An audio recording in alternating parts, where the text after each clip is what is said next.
কেন্দ্রীয় সমন্বয়কদের গাড়িবহরে হামলা ও ছিনতাইয়ের ঘটনায় গ্রেপ্তারকৃত ২ জন আসামিকে বিজ্ঞ আদালত ২ দিনের রিমান্ড মঞ্জুর করে। তাদেরকে রিমান্ডে এনে জিজ্ঞাসাবাদে তাদের তথ্যের ভিত্তিতে তাদের ছিনতাই হওয়া মোবাইলসহ আমরা ১৪৮টি মোবাইল উদ্ধার করি এবং ৩ জন আসামিকে গ্রেপ্তার করি। বছর শেষের খুশি নগদে হবে বেশি। নগদ পেমেন্টে নির্দিষ্ট ক্যাটাগরির কেনাকাটায় ৩০০ টাকা পর্যন্ত ক্যাশব্যাক।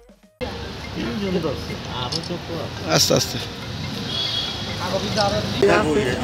যা যা কয় এরা করো, যদি কয় সেটা যাও।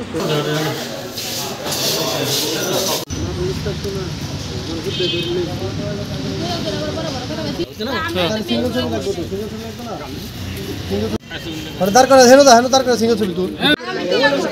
আচ্ছা ঠিক আছে আগে কইতে নালাটা পিছে তো পিছ কি আসো